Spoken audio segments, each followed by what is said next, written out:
అయినా మీరు నమ్మకపోతే నేనేం చేయలేను నాన్న. అది నా వృత్తిలో ఒక భాగం మాత్రమే నాన్న. ప్లీజ్ నాన్న, నన్ను ముట్టుకోకు. నేను తప్పు చేయలేదు నాన్న. పోనీ మీ కోపం తగ్గాలంటే నేనేం చేయాలో చెప్పండి నాన్న. నా కొడుకుని నా నుంచి దూరం చేశావు. ఆ దేవుడు నిన్ను మీ నాన్నని దూరం చేస్తున్నాడు. దీన్నే కర్మ అంటారేమో. అదేదో ఈవెంట్ అని అంటున్నాడు కదమ్మా. అది ఏదైనా సరే అత్తయ్య, రాజు పక్కన ఇంకొక అమ్మాయిని నేను అస్సలు ఊహించుకోలేను. ఆ రూపనైతే అస్సలు ఊహించుకోలేను.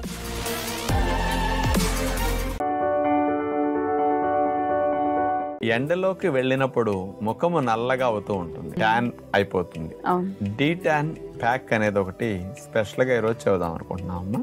మనకి అందరిళ్లలో తేనె ఉంటుంది. ఆ తేనెలో వేపించిన పసుపు, పిండి కూడా వేడి చేస్తాం కదా, అట్లాగే పసుపును కూడా వేడి చేయాలి, వేపాలి. వేపించిన పసుపు ఒక 2 టీ స్పూన్లు తీసుకుంటే 1 స్పూన్ తేనె, దానికి ఇంత కాఫీ పొడి, ఈ మూడుటిని కలిపాక కొద్దిగా మెత్తగా పేస్ట్లు అవ్వటానికి మేగడ కలపాలి, పాల మీద మేగడ క్రీమ్. ఇది కలిపేసి మెత్తగా పేస్ట్ లా చేసేసుకున్నాక దీన్ని తీసుకెళ్లి ముఖానికి పట్టించేసేసి ఒక 1/2 అవర్ 45 మినిట్స్ ఆపిన తర్వాత బాగా అట్లా రబ్ చేసేసుకుంటే ఈ డెడ్ సెల్ లేయర్స్ అన్ని రిమూవ్ అవటానికి ఇటు పసుపు, కాఫీ పొడి ఇవన్నీ ట్యాన్ గా పైన మందంగా పట్టేసిన బ్లాక్ స్కిన్ ని రిమూవ్ చేయడానికి ఇవి పనికి వస్తాయి. తేనె ఇన్ఫ్లమేషన్ తగ్గించడానికి, మేగడ ఆ ఉన్న స్కిన్ ని సాఫ్ట్ గా స్మూత్ గా నిగనగలాడేటటువంటి మేగడ బాగా పనికొస్తుంది.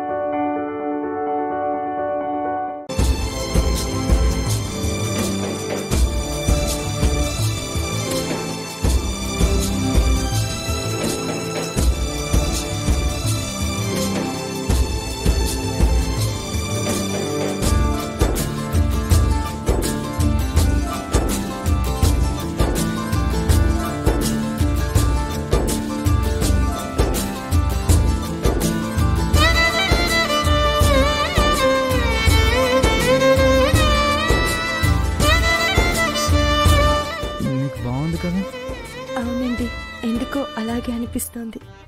అనిపిస్తుంది, కానీ నాకు ఇక్కడ అప్పడం అయిపోతుంది. బండమ్మ, గుండమ్మ. నీ పేరు గుండమ్మ, ఆకారం పండమ్మ, నువ్వు నా మీద పడ్డావే గుండమ్మ. అయ్యో సారీ, సారీ అండి. అబ్బా అబ్బా, అయ్యో సారీ అండి, చూసుకోలేదు. సర్లే. నాకు ఊహ తెలిసినప్పటి నుంచి నాన్న ప్రేమ కోసం పరితపించిపోయేదాన్ని. మీ రూపంలో నాకు ఈ జన్మకి సరిపడా నాన్న ప్రేమ దొరికింది. మీరు నన్ను కూడా తీర్చుకోలేని దయగారు. సరే పున్నమి, మరి నేను బయలుదేరుతాను, నువ్వు ఇక్కడే ఉండు. అమ్మ పున్నమి, నువ్వు అయ్యగారిని పంపించిరా. ఈలోపు నేను కొండమ్మ ఇల్లంతా శుభ్రం చేస్తాం. నారాయణమ్మ, కొండమ్మ, పున్నమిని జాగ్రత్తగా చూసుకోండి. అలాగే అయ్యగారు. అలాగే అయ్యగారు.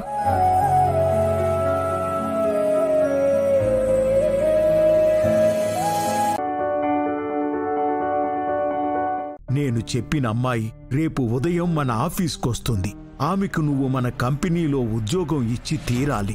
ఎందుకంటే ఆమె నాకు బాగా కావాల్సిన మనిషి. నేనంటే ఇష్టం లేకపోవడం వల్ల నా మాటని కాదని ఆమెకు ఉద్యోగం ఇవ్వకపోతే కంపెనీ చైర్మన్ గా, ఫౌండర్ గా, CEO మీద యాక్షన్ తీసుకోవాల్సి వస్తుంది. ఇప్పుడున్న బోర్డ్ ఆఫ్ డైరెక్టర్స్ అందరినీ తొలగించి కొత్త బోర్డ్ ఆఫ్ డైరెక్టర్స్ ని ఎన్నుకోవాల్సి వస్తుంది.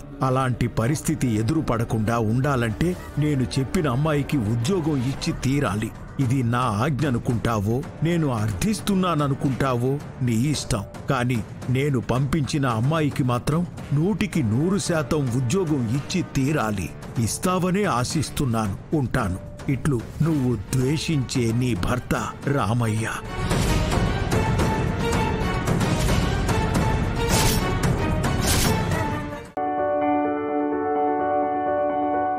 అమ్మో, కౌశికి వచ్చేస్తా ఉంటది.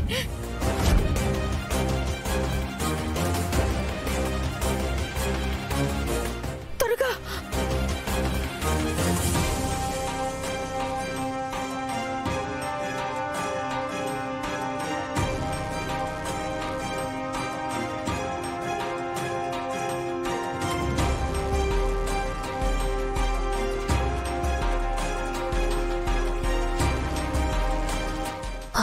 అత్తయ్య.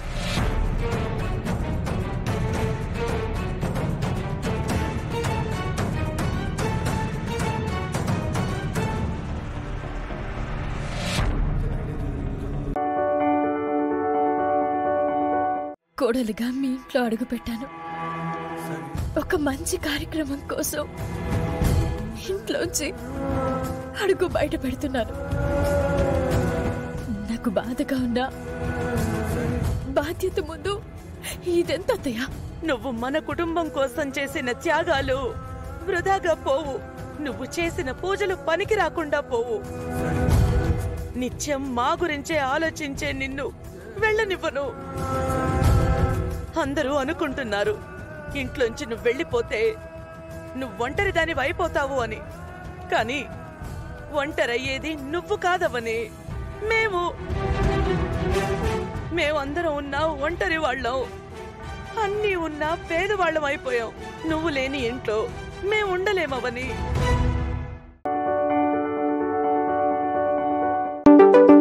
ఇదే మనసు అదే పనిగా నిన్ను చూస్తుంది. అదేమంటే సదా నాతో గొడవ పడుతుంది. చలి నీ వశమై ఇదేం పరవశమే.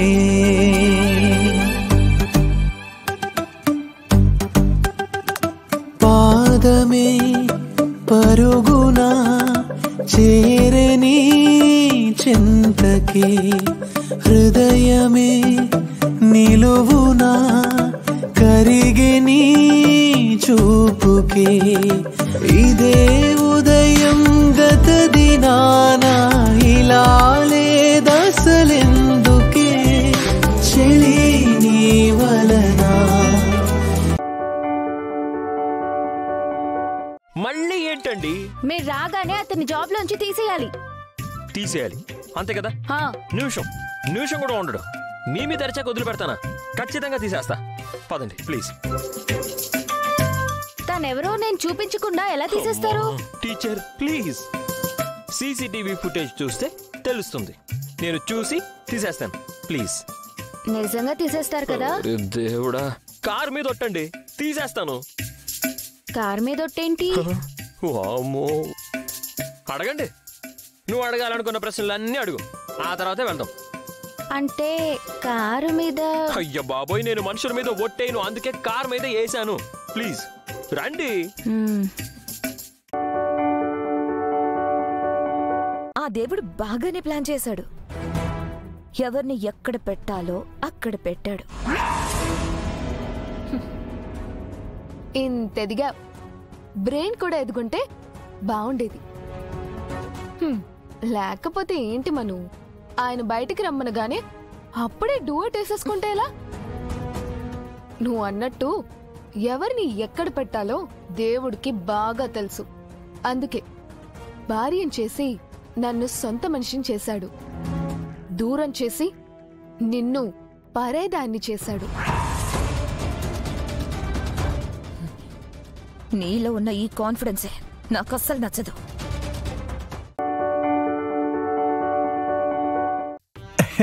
ఓ గోపెమ్ము ఇటు రావమ్ము. పద్మం చెప్పండి. ఏమే ఏంటోనే, అసలు నీ అందం ఎవ్వరికీ రాదు. నువ్వు ఇలా పనిచేస్తూ ఉంటే ఎంత అందంగా ఉన్నావో తెలుసా? ఏంటి డబ్బులు కావాలా? టపీ మరి పట్టేస్తావు నువ్వు, చిలిపి. అర్ధాంతరంగా వచ్చి అందం గురించి మాట్లాడుతుంటే అలాగే అనుకుంటారులేండి. ఇదే ఆ తెలివిందు చూసావు. విషయం చెప్పండి ముందు. ఏమే భార్యతో కాసేపు ప్రేమగా మాట్లాడుకునేవే పద్మం. వచ్చిందెందుకో తెలిసినప్పుడు మాటలెందుకు?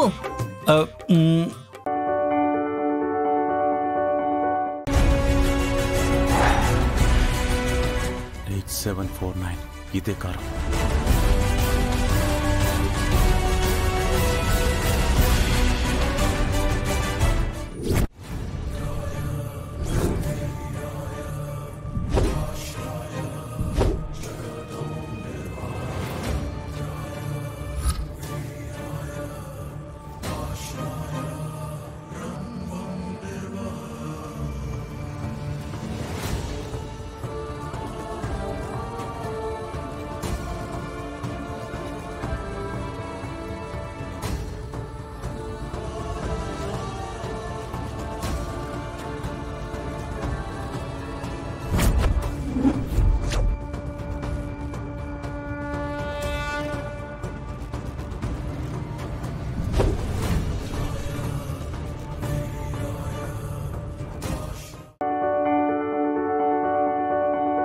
100 కోట్ల ఆస్తి మనకే కావాలని చెప్తున్నానుగా.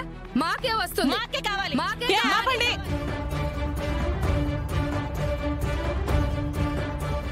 నీకు కావాలి, నీకు కావాలి. ఓ పని చేయండి, మీ ఇద్దరే కనేసేయండి. ఓ పని అయిపోతుంది, మీకు 100 కోట్ల ఆస్తి కూడా వచ్చేస్తుంది. అదెలా కుదురుతుంది బుజ్జమ్మ గారు? మరి లేకపోతే ఏంటి? ఎవరు పుడతారో ఎవరికి తెలుసు? ఆ పైవాడికి తప్ప. సృష్టించే దేవుడు నీకు మగ పిల్లాడు, నీకు ఆడపిల్ల అని భేదం చూపడు. సంతానం అనేది ఒక వరం. ఎవరు పుట్టినా సంతోషపడాలే కాని ఇలా గోల చేయకూడదు. వామ్మో, ఆ ఫోటో కాని క్రాంతి చూసిందంటే అంతే. ఊరుకు పూజ, నాకెందుకో తేజ చనిపోలేదు అనిపిస్తోంది. నా మనసాక్షి తను బతికే ఉందని చెప్తోంది పూజ. ఈ ఫోటో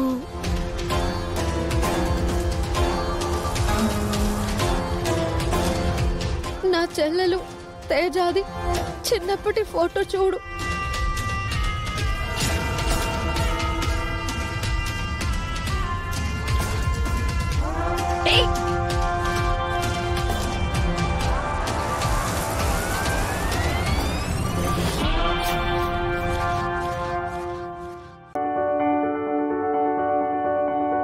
ఎలాగైనా టీచర్ గారిని ఆపి తీరాలి.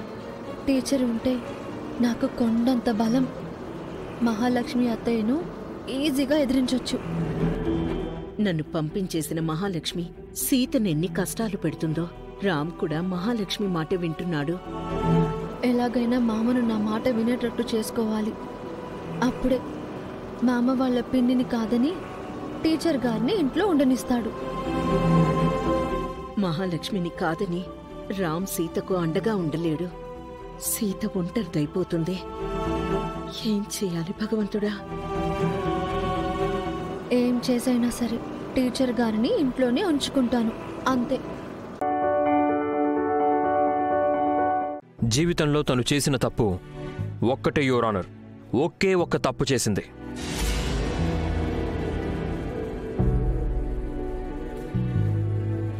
ఆ తప్పేంటంటే తన ఫ్యామిలీని ప్రాణంగా ప్రేమించడం, ఆ ఫ్యామిలీ గురించి తప్ప తన గురించి ఆలోచించకపోవడం, ఆ ఫ్యామిలీ కోసం ఈ రాధా గోవింద్ని పెళ్లి చేసుకోవడం,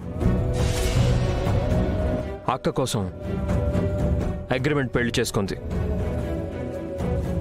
అతను తనతో కాపురం చెయ్యకపోయినా, అడుగడుగునా ఇబ్బందులు పెడుతున్నా, ఎన్ని విధాలుగా అవమానిస్తున్నా తన కన్న వాళ్ళకి, తోబుట్టువులకి అదంతా తెలిస్తే వాళ్ళు మానసికంగా చచ్చిపోతారని ఆ బాధనంతా తన గుండెల్లోనే దాచుకుని మౌనంగా భరిస్తూ ఇక్కడి దాకా తెచ్చుకుంది సార్. అబ్బా ఎంత బాగుందో! ఎంత మమ్మీ దీని కాస్ట్? రేటుదే ఉందిరా, బాగుంటే చాలు. కొనుక్కుని వస్తే కదా.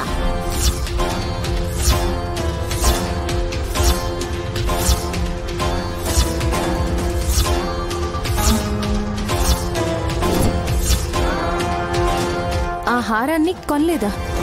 నీకెలా తెలుసు పెద్దమ్మా? ఆ హారం ఇక్కడెక్కడా దొరకదు నాయని. సర్పదేవి నుంచి తీసుకునొచ్చింది మీ అత్తయ్య.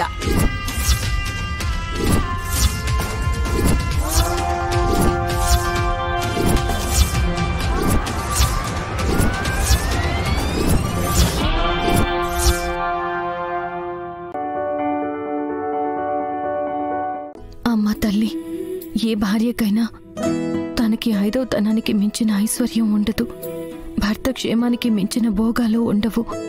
నా భర్త నుంచి నన్ను దూరం చేసిన నా ప్రాణం మాత్రం ఇంకా ఆయనతోనే ఉంది.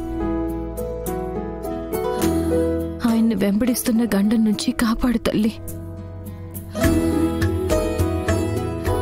దానికోసమే నేను ఈ దీక్ష చేస్తున్నాను. ఈ దీక్షకి ఎలాంటి ఆటంకాలు రాకుండా నువ్వే చూసుకోవాలి.